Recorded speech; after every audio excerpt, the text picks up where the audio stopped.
우리 교회가 62주년을 향해서 가고 있습니다. 2024년에 60주년을 지켰죠. 그리고 그 이후부터 앞으로의 60년을 우리가 어떻게 준비할 것이냐 하는 것에 대한 여러 가지 논의들이 있었고요. 준비들이 있었습니다. 그래서 작년에도 이러저러한 여러 가지 변화들을 시도하였는데요. 올해 들어서 특별히 이제 깊은 연구 속에서 향후 우리 교회의 미래에 어떻게 해야 하나님의 뜻을 잘 이루어 드릴 수 있는 교회가 될 것이냐 하는 과정 속에서 소그룹 중심으로 교회가 나아가는 길이 우리가 살 길이다 하는 것에 마음을 모으고 그렇게 변화를 시도하고 있습니다. 사실 이 변화는 조금 큰 변화입니다. 크게 두 가지 변화가 있는데, 하나는 주일 오후에 예배드리던 그 시간을 소그룹 모임으로 전환을 한 것이고, 또 하나는 수요일 저녁에 예배드리던 것을 수요일 성경 아카데미 시간으로 전환을 한 것입니다. 얼핏 보게 되어지면 예배를 없애고 다른 것을 한다 하는 생각이 들 만큼 큰 변화입니다. 이러한 변화에 대하여서는 사실 오랜 시간 동안 신앙생활을 해왔던 사람들로서는 매우 어색하고요, 불편하고요, 또는 두려운 마음마저 있을 수가 있습니다. 우리가 보통 사회에서 50이 넘어가면 변화보다는 안정을 추구하는 경향이 있다라는 말을 하잖아요. 그건 통설입니다. 일반적으로 그렇다는 것입니다. 저도 생각을 해보면 50이 넘어가면 왜 그렇게 되어질까 할 때, 젊었을 때 이러저러한 일들을 많이 겪잖아요. 시행착오를 겪고 실패도 많이 하게 됩니다. 그러면서 이제 50이 넘어가면서 사회적으로 어느 정도 안정기에 접어들 때쯤 되면 더 이상 그러한 변화들로 인하여서 실패하는 것들을 경험하고 싶지 않은 것이죠. 좀 편안하게 여유를 가지고 삶을 즐기고자 하는 마음이 있을 수밖에 없는 거예요. 우리 교회의 연령 구조를 보게 되어지면 상당수가 50 이상이잖아요. 그런 걸 볼 때에 그런 어떤 어색함이나 불편함 또는 두려움으로 인하여서 이런저런 말을 할 수 있다는 것 너무나 당연하게 생각이 듭니다. 그럼에도 불구하고 저 역시도 60이 넘은 사람인데도 불구하고 이러한 교회의 변화를 추구하게 된 데에는 그렇게 하지 않으면 기독교가 죽겠구나 하는 그러한 생각이 들기 때문입니다. 안 그래도 요즘 인터넷 같은 것들 또는 AI의 발달 이런 것으로 인하여서 점점 더 사회 속에서 개인주의화 되어져 가고 있는 현상을 보게 되어지고요. 그 속도는 말로 할 수 없을 정도로 빠르게 가속화되고 있습니다. 한마디로 이야기해서 공동체성이 상실되고 있는 시대를 살아가고 있어요. 이 공동체성의 상실이라는 말은 성경이 말하고 있는 인간성의 상실과도 맞물리는 것입니다. 하나님께서 공동체로 함께 살도록 하신 그 기본적인 원리에서 벗어나서 이제는 사람이 아닌 기계와 관계하면서 그런 삶을 살아가게 되는 이 시대 속에서 어떻게 기독교의 정신이 바르게 구현될 수 있을 것이냐, 이것은 공동체성을 살리는 일밖에는 없다 하는 데에 결론에 도달하게 된 것입니다. 그래서 사회는 공동체성을 상실해 가고 있는 시대로 점점 빨리 가고 있지만 적어도 교회는 그러한 사회에 대하여 대조사회로서 또는 대안사회로서 공동체성을 계속해서 활발하게 살려나가는 일을 해야만 이 사회에서 교회가 빛으로 소금으로의 역할을 감당할 수 있다는 생각에 우리 교회가 어떻게든지 온 성도가 함께 공동체성을 경험하면서 이 사회 속에서 영향을 미치는 삶을 살아야 되겠다 해서 이렇게 적지 않은 변화이지만 과감하게 시도를 하고 있는 것입니다. 감사하게도 사랑하는 성도님들이 이러한 데에 마음을 모으시고 공감하면서 어떻게든지 변화되어져 가는 사회 속에서 하나님께서 우리 교회에 주시는 사명이라 여기고 이 공동체성의 회복을 위하여서 적극적으로 소그룹 모임에 동참하시는 우리 성도님들이 계셔서 너무나 감사합니다. 제가 이러한 때에 과연 주일 설교, 예배에 집중하는 이 주일 오전 설교에 어떠한 메시지를 전달하면서 함께 이러한 꿈을 이루어갈 것이냐 묵상하고 기도하는 중에 하나님께 저의 마음속에 주시는 마음은 중심을 잡아라 하는 것입니다. 중심을 잡아라. 변화가 심하게 되어질 때는 자칫 이런 말 저런 말들이 나오게 되어 있고 마음들이 나누어질 수가 있어요. 그러한 때의 중심을 분명히 잡고 길을 잃지 않고 목적을 향하여 한 마음으로 가는 것이 너무나 중요하다 하는 마음을 하나님께 주셔서 그러면 어떻게 우리의 중심을 잡을 수 있습니까? 할 때에 제 마음속에 우리의 믿음의 대상이신 예수 그리스도께서 우리에게 주신 말씀, 우리에게 보여주신 모범이 기록되어 있는 복음서를 살펴볼 때 우리의 신앙의 근간과 기초를 다지면서 중심을 잡을 수 있겠구나 이런 판단이 들게 되었습니다. 그래서 복음서를 묵상을 하고자 하는데 제가 그간에 여러분과 함께 말씀을 나누었던 것들을 쭉 살펴보니까요, 복음서를 강해한 것이 제가 처음 우리 교회 부임해 왔던 2006년도 처음 주일 설교 강해가 마가복음 강해였더라고요. 한 1년 3, 4개월 정도에 걸쳐서 마가복음을 강해를 했었는데요, 그 이유를 보니까 그 이후에는 복음서를 강해하지 않았더라고요. 그래서 제가 이번에 복음서를 강의할 때 마가복음을 했으니까 이번에는 요한복음을 해야 되겠다 이렇게 생각을 하게 되었습니다.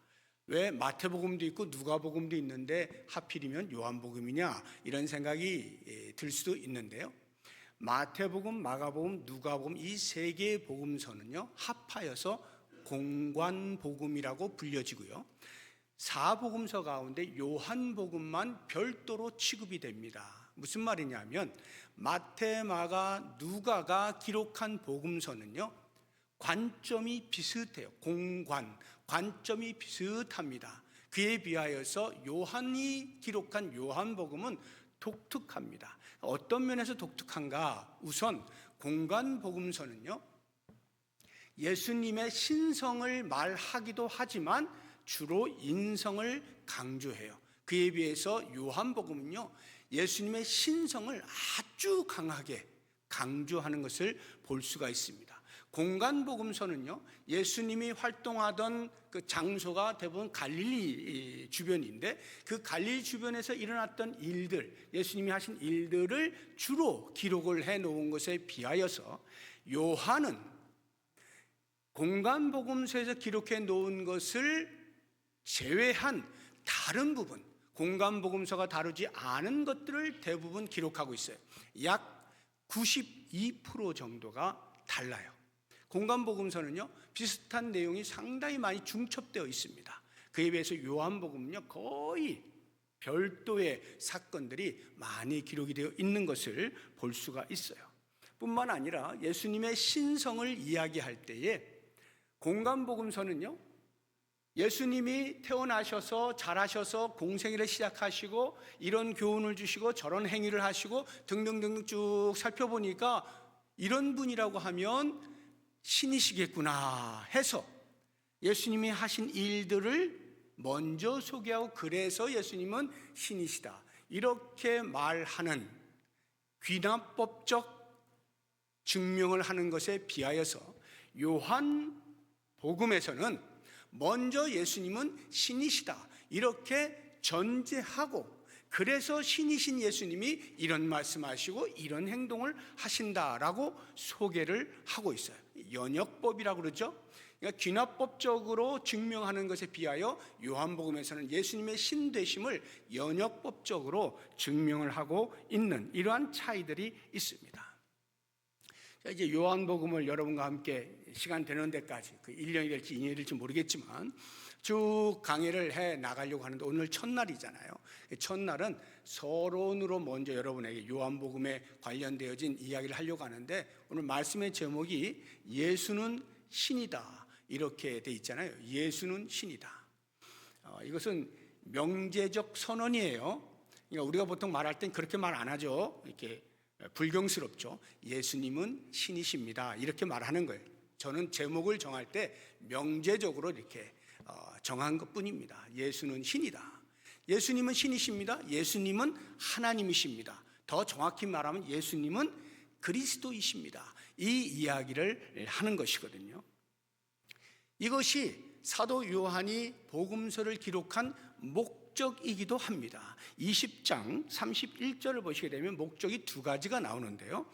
앞에 부분을 보시게 되면 너희로 예수께서 하나님의 아들 그리스도이심을 믿게 하려 하며, 예수는 하나님의 아들 그리스도이심을 믿게 하려 한다 하는 것이 하나의 목적이에요. 두 번째가 뒤에 나오는 너희로 믿고 그 이름을 힘입어 생명을 얻게 하려 함이라. 이 생명을 얻게 하려 하는 것, 이것은 이제 요한복음 공부하면서 우리가 같이 생각을 해 볼 것이고, 이 앞부분을 보시게 되면 예수는 하나님의 아들 그리스도 신이시다, 이것을 믿게 하기 위하여 요한복음을 기록했다라고 이야기를 하고 있는 것입니다.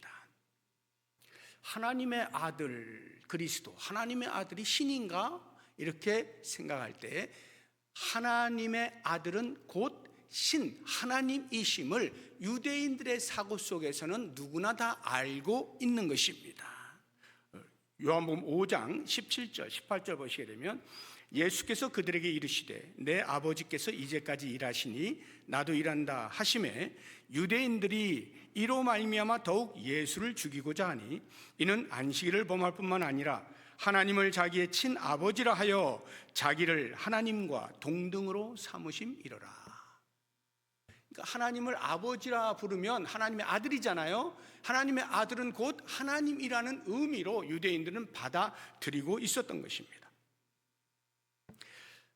이것은 유대인들의 사고뿐만이 아니라 예수님 자신이 내가 곧 하나님이다 이렇게 말씀을 하셔, 스스로 입증을 하십니다.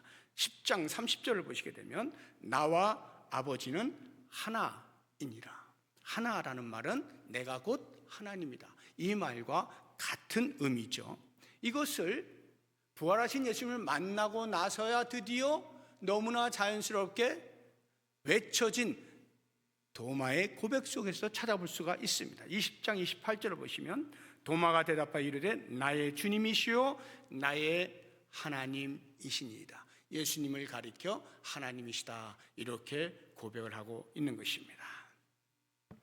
그래서 이 요한복음에 나타나고 있는 예수님의 하나님 되심, 예수님의 신성, 너무나 많은 증거들이 있는데요. 제가 정리해서 한 5가지 정도로 여러분들에게 요한복음에 나타나고 있는 예수님의 신성에 대해서 말씀을 드리도록 하겠습니다. 먼저 첫 번째, 예수님의 선제성이라고 하는 것인데요. 선제라고 하는 것은 이미 계신 이런 의미예요. 그러니까 예수님은 태초부터 계신 분입니다. 태초부터 계신 분. 태초라고 하는 것은요, 만물이 창조되기 전을 말하는 거예요. 다시 말해서 인간의 역사가 시작되어서 시간과 공간이 만들어지잖아요. 그 시공간이 있기 이전부터 계신 분이라는 의미입니다. 이것이 오늘 우리가 읽은 요한복음 1장 1절에서 잘 표현해주고 있습니다. 1절 보시게 되면 태초에 말씀이 계시니라 해서 말씀을 인격으로 표현하고 있죠. 이 말씀이 계십니다. 그 뒤를 보시면 이 말씀이 하나님과 함께 계셨어요. 말씀이 하나님과 함께 계셨는데 그 뒤를 보시면 이 말씀은 곧 하나님이시라 이렇게 이야기를 하고 있어요.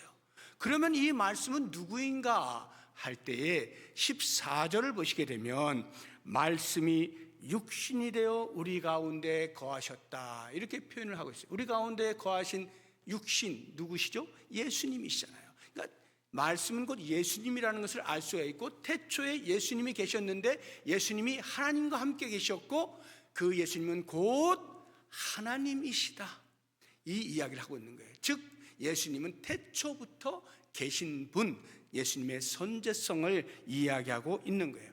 이 사실을 잘 알고 있던 세례 요한이 육신의 몸으로는 예수님보다 6개월 먼저 태어난 사람이지만 예수님을 가리켜서 나보다 먼저 계신 분이라고 소개를 하죠. 1장 15절 보시게 되면 요한이 그에 대하여 증언하여 외치 이르되 내가 전에 말하기를 내 뒤에 오시는 이가 나보다 앞선 것은 나보다 먼저 계심이라 한 것이 이 사람을 가리킵니다. 세례 요한보다 먼저 계신 분으로 예수님을 인식하고 있는 거예요. 30절도 마찬가지입니다. 내가 전에 말하기를 내 뒤에 오는 사람이 있는데 나보다 앞선 것은 그가 나보다 먼저 계심이라 한 것이 이 사람을 가리킵니다. 세례 요한은 분명히 알고 있었던 거죠. 예수님이 신이시라는 것을. 이 부분에 대하여서 예수님 스스로가 당신의 선제에 대하여 이렇게 표현을 하고 있습니다. 이스라엘 백성들의 최초의 조상이 아브라함이잖아요. 그 아브라함보다 내가 먼저 있었다고 예수님이 말씀을 하십니다. 8장 58절을 보시면 예수께서 이르시되 진실로 진실로 너희에게 이르노니 아브라함이 나기 전부터 내가 있느니라. 아브라함과 예수님이 육체의 몸을 입고 이 땅에 태어나신 것은 거의 몇천 년의 차이가 나는데 말이죠. 어떻게 아브라함보다 먼저 계신 분이라고 말을 할 수가 있을까? 그것은 예수님이 태초에 말씀이 계신, 태초부터 계신 분, 예수님의 선제성을 이야기하고 있는, 곧 예수님은 신이시다 하는 것을 알려주고 있는 거예요. 두 번째, 예수님의 신성에 대해서 요한복음을 통하여 우리가 알 수 있는 것은 성자에 의한 성부의 계시입니다. 성자, 예수님이죠. 예수님에 의해서 눈에 보이지 아니하는 성부 하나님이 우리에게 나타나셨다, 이 말이에요. 이 말씀의 의미는 예수님이 곧 성부 하나님의 현시라고 하는 겁니다. 육체 가운데 드러나신 분이다. 그래서 예수님을 본 사람, 그 당시에 예수님을 본 사람은 곧 하나님을 본 것과 다름이 없어요. 1장 18절을 보시면 본래 하나님을 본 사람이 없으되, 하나님을 보면 다 죽습니다. 그런데 아버지 품속에 있는 독생하신 하나님이 나타내셨네. 예수님이 육체의 몸을 입고 이 땅에 오심으로써 하나님이 어떤 분이시라는 것을 보여주셨다, 이 말이에요. 14장 9절을 보시게 되면 빌립이 아버지를 좀 보여주십시오 라고 하니까 이렇게 말씀하셔요. 빌립아, 내가 이렇게 오래 너희와 함께 있으되 내가 나를 알지 못하느냐? 나를 본 자는 아버지를 보았거늘 어찌하여 아버지를 보이라 하느냐. 예수님은 성부 하나님의 현시, 계시라고 하는 것, 이것이 곧 예수님이 신이심을 증명하고 있는 것입니다. 그래서 예수님의 정체성이나 또는 예수님의 어떤 사명들은요, 철저하게 성부 하나님과의 관계 속에서 표현되고 있어요. 그래서 요한복음을 보시게 되면요, 아버지, 예수님께서 나의 아버지 이렇게 아버지라 표현하고 있는 것이 137회가 나옵니다.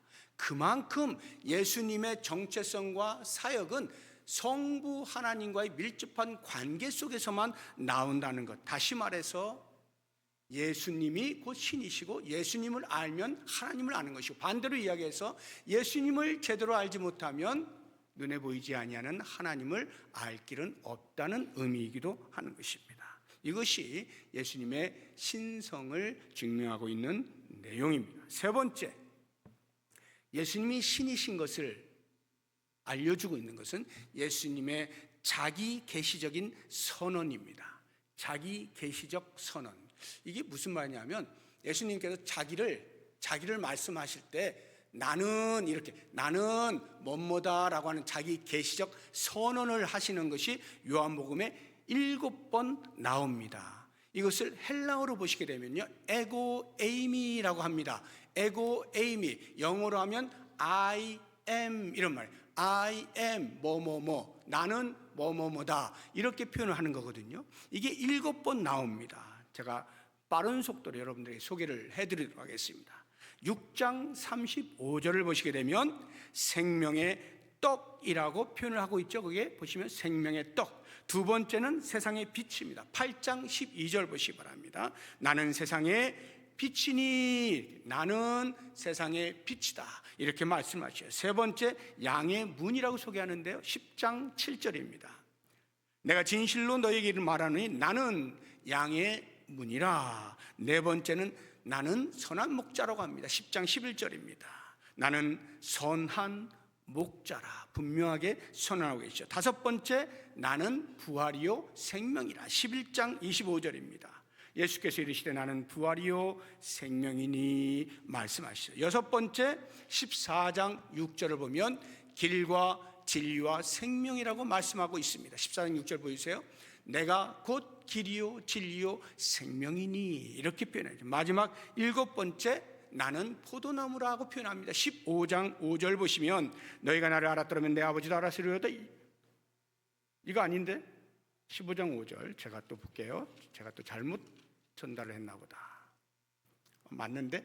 15장 5절 나는 포도나무요 너희는 가지라. 이렇게 나는 포도나무요, 이렇게 예수님께서 자기를 계시하실 때, 나타내실 때 나는 뭐뭐다라고 하는 이런 표현을 7번이나 다른 것들로 표현을 하고 있는 겁니다. 이러한 표현이 왜 예수님이 신이신 것과 관계가 있는가 할 때에, 그냥 예수님께서 나는 뭐 양의 문이다, 나는 선한 목자다, 그래가지고 예수님이 신이신 것을 알 길은 없잖아요. 그런데 이 표현이 사실은 독특한 표현인 거예요. 어떤 면 독특하냐면, 구약에서 여호와 하나님께서 당신을 계시하실 때 하신 말씀과 똑같은 거예요. 하나님께서 모세를 이스라엘 백성들에게 보내시잖아요. 그런데 모세가 가기 싫으니까 이런 변명 저런 변명을 막 합니다. 그러면서 하나님, 만약에 제가 갔는데 너를 보낸 분의 이름이 뭐냐 이렇게 물으면 제가 뭐라고 대답을 하죠? 안 가고 싶어가지고 변명을 하는 거예요. 그때 하나님께서 말씀해 주십니다. 출애굽기 3장 14절 보시면 하나님이 모세에 이르시되 나는 스스로 있는 자이니라. 스스로 있는 자가 너희에게 보냈다 말해라. 여기 나는 스스로 있는 자, 이 말이 I am who I am, 나는 스스로 있는 자, 똑같은 말이에요. 이걸 신약적으로 예수님께서 하신 말씀, 나는 선한 목자야, 나는 양의 문이야, 나는 길과 진리와 생명이야, 이렇게 표현하는 것과 똑같은 방식이다 이 말이에요. 그러니까 신이신 여호와 하나님께서 당신을 계시하실 때 쓰신 그 방법을 그대로 예수님께서 따라하셨다는 것은 예수님께서 곧 신이시라는 것을 입증하고 있는 거예요. 스스로 계신 자, 자존자, 영원히 계신 분, 영존자, 예수님이 바로 그런 분이시죠. 네 번째로 예수님의 신 되심을 알 수 있는 것은 예수님의 사역을 보면 됩니다. 예수님의 사역은요, 단 한순간도 당신의 말을 한 적이 없고 당신의 생각을 따라서 한 것이 없어요. 철저하게 하나님이 하시라는 말만 하고 하나님이 하시라는 행위만을 합니다. 스스로 하는 것이 단 하나도 없습니다. 대표적으로 5장 19절 한 절만 보면요,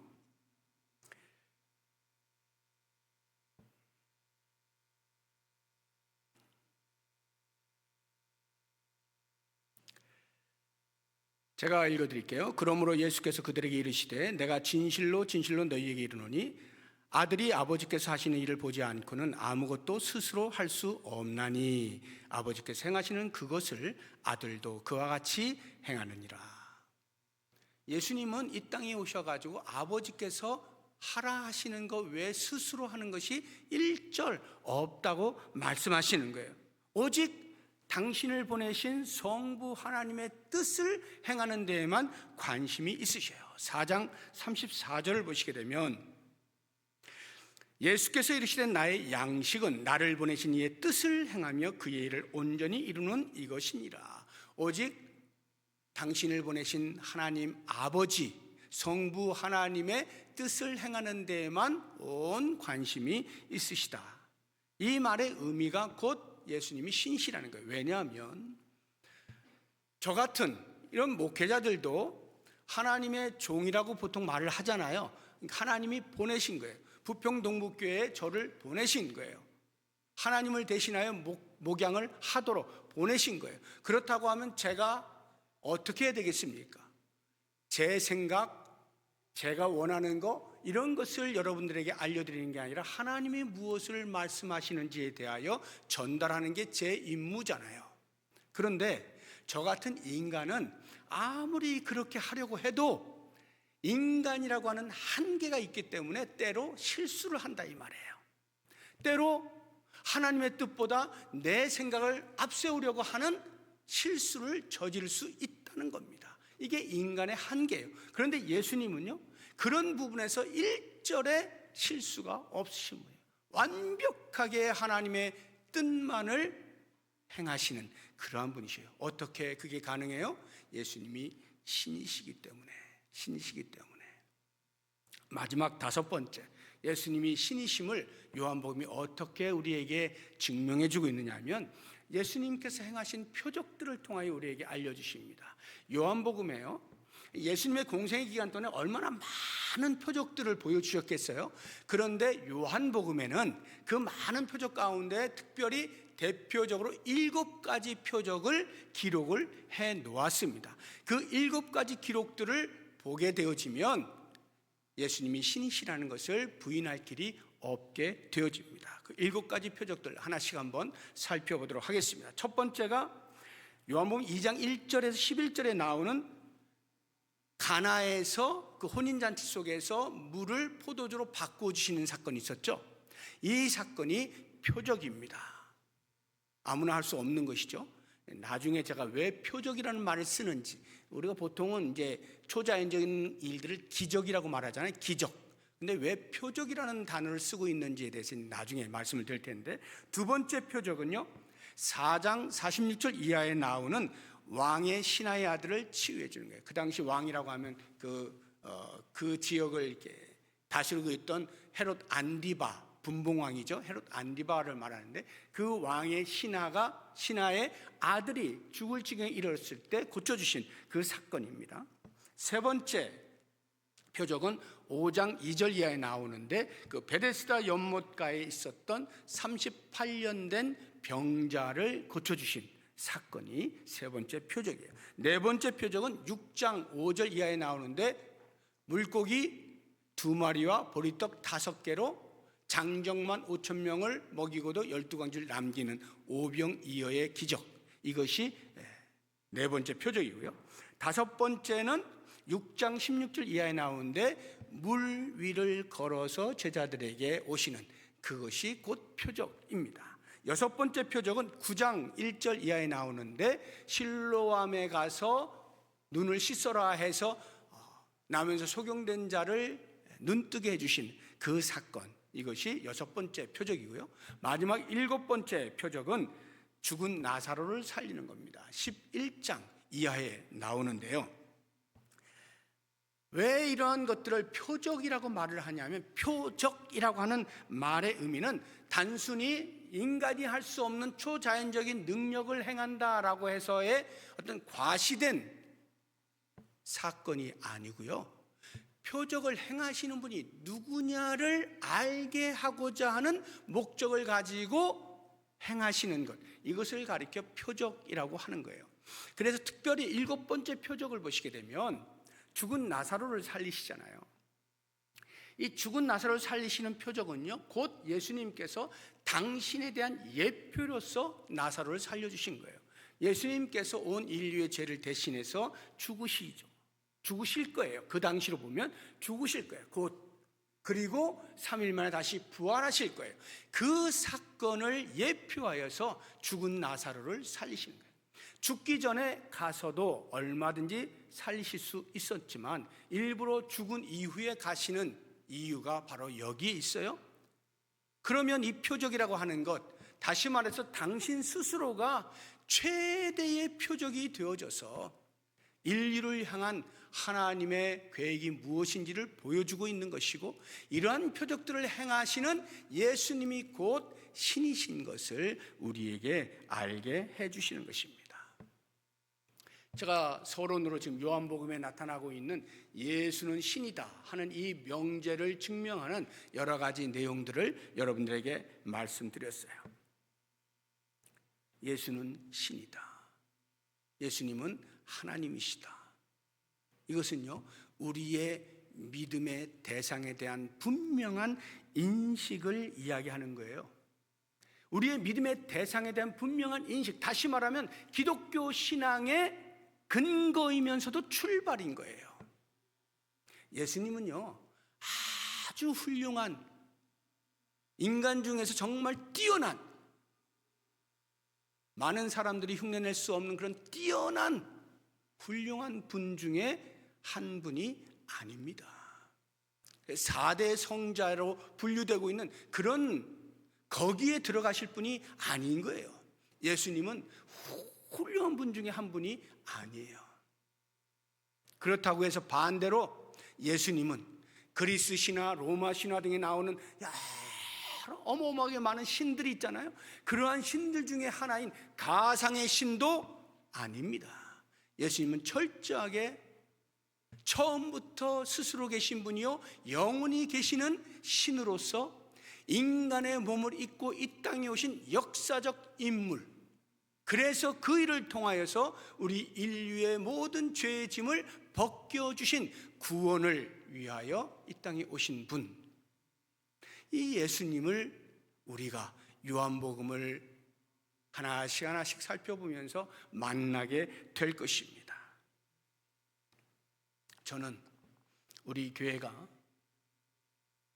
새로운 변화의 기로에 서서 미래를 향하여, 비록 불투명하고 우리가 걸어가 본 적이 없는 처음 길이라 할지라도 우리의 신앙의 중심을 굳게 붙잡고 흔들리지 아니하고 예수님께서 우리에게 들려주시는 말씀과 우리에게 보여주셨던 모범된 삶을 배워나가면서 믿음의 뿌리를 깊게 내리고 어찌하든지 주님이 원하시는 아름다운 신앙 공동체를 이루어가는 일에 이제 첫 발을 내디디면서 교회의 변화와 함께 더불어서 내 삶에도 큰 변화가 있을 것을 기대하시고 사모함으로 주의 말씀을 들을 수 있는 매주일 주일이 될 수 있기를 주의 이름으로 축복합니다. 이 시간에 함께 기도하실 때 제가 3가지 기도 제목을 드리겠습니다. 먼저 요한복음의 주인공 예수님, 이 예수님을 요한복음 강해를 통해서 뜨겁게 만날 수 있는 기회가 되게 해주십시오. 간절히 기도하시고요. 두 번째로 예수님을 그리스도로, 예수님을 신으로, 예수님을 하나님으로 고백하는 이 중심이 흔들리지 않는 교회, 흔들리지 않는 성도, 흔들리지 않는 내가 되게 해주십시오. 이렇게 기도하시고, 마지막 3번째로 우리 교회의 변화의 중심이 되고 있는 소그룹 모임과 성경 아카데미에 기름 부어주셔서 영적인 부흥과 영적인 성장을 경험할 수 있게 해주십시오. 이루어낼 수 있게 해주십시오. 이와 같은 기도의 제목을 가지고 다 함께 통성으로 기도하겠습니다. 하나님 아버지 감사합니다. 우리 교회 하나님께서 원하시는 모습으로의 공동체성을 새롭게 회복하고 발전시켜 나가기 위하여 과감하게 결단을 하며 소그룹 중심의 교회로 나아가고자 할 때 하나님께서 말씀으로 우리에게 흔들리지 아니하는 믿음의 뿌리를 내릴 수 있도록 요한복음을 하나씩 하나씩 살펴볼 수 있는 기회를 주신 것을 감사합니다.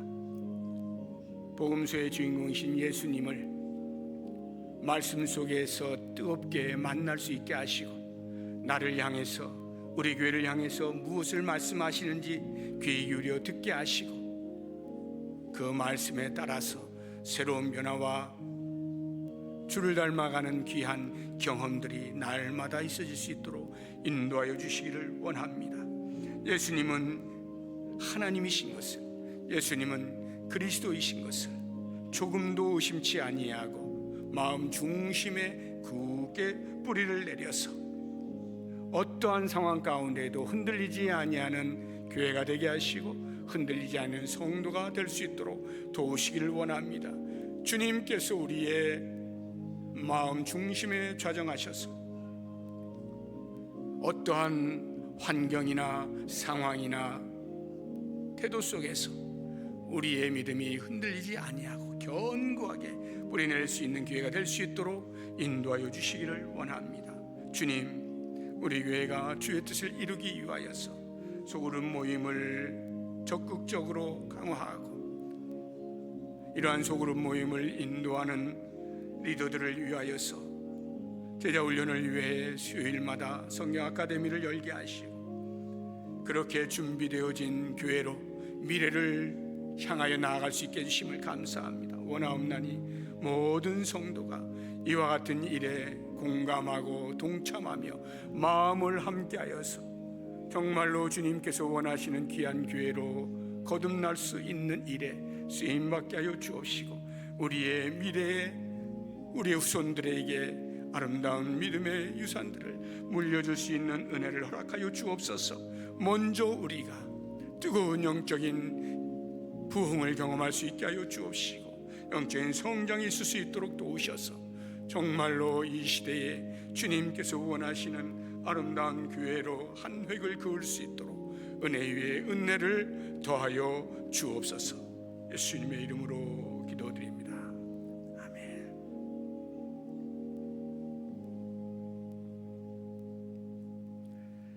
하나님 아버지 감사합니다. 우리 교회를 사랑하셔서 미래를 준비할 수 있는 지혜를 주신 것 감사하고 설령 우리가 불확실함 속에 걸어가고 있다 할지라도 예수 그리스도를 향한 우리의 믿음의 중심이 흔들리지 아니하고 천성을 향하여 잘 걸어감으로 이 시대에 꼭 필요한 교회로 거듭날 수 있게 하여 주시고 하나님의 마음을 시원케 드릴 수 있는 교회로 나아갈 수 있도록 우리를 사용하여 주시옵소서. 예수님의 이름으로 기도드립니다. 아멘.